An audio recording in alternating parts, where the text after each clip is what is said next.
Sabe aquela pessoa que é o salvador da pátria? Ou a salvadora da pátria? Que é aquela que faz tudo pelo outro, que cuida demais do outro, que ajeita toda a vida do outro e a dele fica de lado porque ele está ali focado em ajudar e cuidar do outro. E são pessoas que parece que tem um imã, que fica ali um radarzinho, que geralmente se envolvem com pessoas que precisam de cuidado, que precisam dela. Este é um padrão de relacionamento. E esse padrão de se relacionar com o outro, na verdade também é um padrão de se relacionar com a gente mesmo. E o nome disso é codependência. Se você quer conhecer um pouco mais sobre o que é codependência, fica aqui comigo neste vídeo. Eu sou Ana Luísa, psicóloga, aqui da Rede Mais Psi. Você já se inscreveu no nosso canal? Se você ainda não se inscreveu, ativa aqui o sininho para receber ali conteúdos relacionados à psicologia, relacionamentos, saúde mental, transtornos mentais e também tem as nossas redes sociais, também nos acompanhem por lá.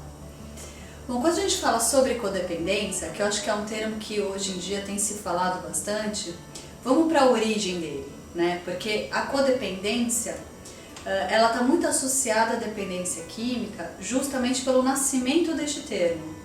O termo veio do AA, né, dos 12 Passos, junto ali com os grupos de mútua ajuda, pela esposa do Bill, que é foi um dos fundadores do AA. Que à medida que o Bill ia melhorando, ele foi percebendo, e a esposa também foi percebendo, que ela começou a ficar com um vazio enorme. Ao mesmo tempo que ela estava feliz, porque ele estava ali melhorando, a vida dele estava melhorando no contexto geral, em relação à moradia, enfim, porém, ela começou a sentir um vazio que ela não sentia antes. E aí o termo codependência vem justamente dessa percepção deles, que depois veio o que existe até hoje, o Al-Anon, o Nar-Anon, enfim, que são grupos de mútua ajuda para famílias de dependentes químicos, justamente para trabalhar a questão da codependência. Mas a codependência não existe somente relacionado a transtornos mentais, relacionado à dependência química, por exemplo. Nos transtornos mentais, no tratamento, a gente vê muito isso acontecer, algum familiar que acaba desempenhando esse papel de codependência. Mas quando a gente fala sobre codependência, a gente está falando sobre a forma como aquela pessoa se relaciona com ela, em primeiro lugar, mas sem ela perceber, com o outro. E geralmente, hashtag só que não, os casais perfeitos, mais uma vez, só que não, é formado por um dependente e um codependente. Dependente aqui eu não estou falando de químico, tá? Eu estou falando de dependência emocional, que eu fiz um vídeo aqui falando sobre dependência emocional. Se você quiser saber um pouco mais, vai lá nesse vídeo. O dependente emocional é aquele que declara na cara: ó, eu preciso de você, eu preciso de alguém porque eu sozinho não dou conta, não dá, eu preciso de alguém. O codependente, ele também tem esse buraco interno igual ao dependente, mas ele não olha para isso, ele faz de uma forma diferente, ele precisa que alguém precise dele. Então o dependente precisa que alguém cuide dele, esteja ali por ele, e o codependente, ele precisa que alguém precise dele. Então um reforça esse funcionamento disfuncional do outro, porque é completamente disfuncional essa relação. E são casais que geralmente ficam durante muitos anos juntos, a não ser que um dos dois resolva se tratar e melhorar. Por quê? Porque aí se o dependente começa a melhorar, ele não precisa mais do codependente, não precisa no sentido de que ele não precisa mais que alguém ali faça por ele, né? Porque precisar de pessoas a gente sempre precisa, mas é nesse contexto ali da necessidade. E aí o codependente fica bastante ressentido com isso, do mesmo jeito que se o codependente começa também a melhorar este padrão, o dependente também não fica legal, porque fala: peraí, você não vai mais fazer aqui, você não vai mais mandar em mim, você não vai mais adivinhar as coisas pra mim, porque o codependente tem esse padrão. Ele antecipa o desejo do outro, ele antecipa o que o outro quer. Então ele ali é o salvador, que faz tudo pelo outro, ele que sabe o que é melhor pro outro, só ele. Então ele sabe o que você quer, ele já sabe o que o outro pensa. Então geralmente quando eu tratei de muitas famílias codependentes, porque eu trabalho há mais de 10 anos na psiquiatria, e aí o familiar sempre chega e fala assim, olha, você tem que falar desse jeito com ele, olha, ele precisa disso, ele precisa daquilo, ele já vai ditando pro profissional o que a gente tem que fazer, porque só ele sabe, não só eu sei o que é melhor para ele. Só que eu tô dando um exemplo onde está relacionado a transtornos mentais, mas isso acontece no cotidiano. Não, eu sei o que é melhor para você. Aí eu já sei o que ele está querendo, eu já antecipo o desejo, antecipo o pensamento, antecipo tudo pelo outro. Por quê? Porque ele depende de mim, ele precisa de mim e eu que sei o que é melhor para ele. Então ele está ali no lugar do salvador, mas que esse lugar do salvador, na verdade, é de manipulação.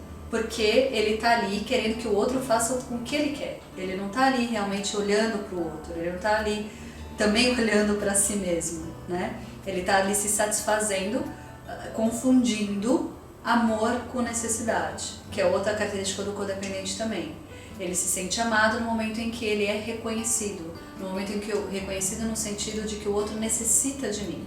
Porque reconhecimento todo mundo precisa, porém, existe uma diferença entre, peraí, amor é cuidar também, mas não é só isso. Ele confunde de que quando eu cuido, só quando eu cuido que eu estou amando, e só quando o outro precisa de mim é que o outro me ama.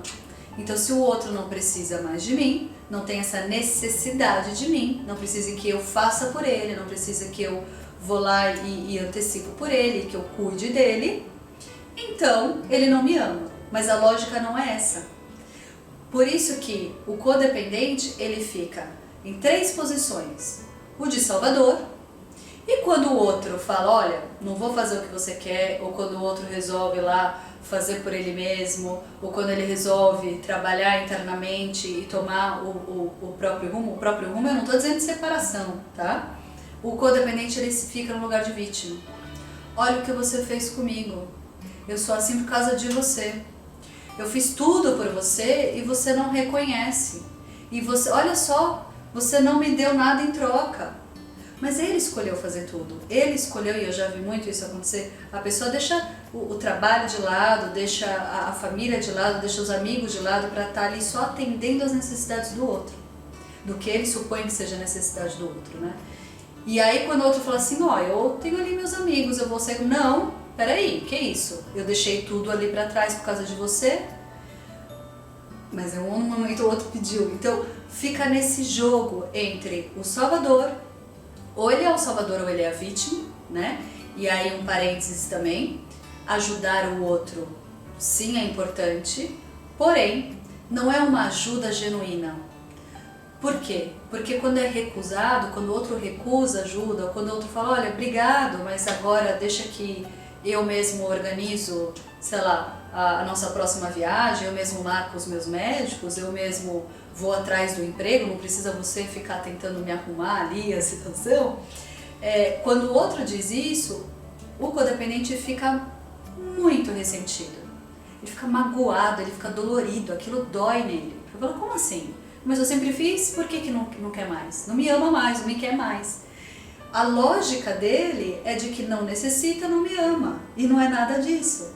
Então ele fica do salvador para a vítima e para o abuso. Por que do abuso? Que muitas vezes ele não percebe que ele entra nesse papel do manipulador e que acaba indo para o abuso. Porque ele está ali ditando para o outro. Ele está matando a subjetividade do outro. Porque quando eu adivinho e antecipo que o outro supostamente necessita, deseja, eu não estou deixando o outro existir. E quando a gente não deixa o outro existir, a gente está sendo abusivo. Então o codependente, a codependência tem a ver também com a questão da infância, e aí eu posso fazer um outro vídeo sobre isso. Se você quer que eu faça outro vídeo, escreve aqui nos comentários para mim, que codependência dá para eu falar aqui umas 2 horas sem parar sobre codependência. E neste vídeo aqui eu quero fazer só uma introdução sobre o que é codependência, né, das características do codependente. Porque ele, mais uma vez, ele é muito associado à questão da dependência química, por exemplo, mas ele está ali no cotidiano, ele é muito mais comum do que às vezes as pessoas imaginam. Porque não existe somente na dependência química e não existe somente nas questões de transtornos mentais. Tem a ver de como é que a gente se relaciona com as outras pessoas, né? Como é que a gente ali coloca as pessoas na nossa vida. Então, e aí eu vou dar um exemplo que não tem nada a ver com transtorno mental.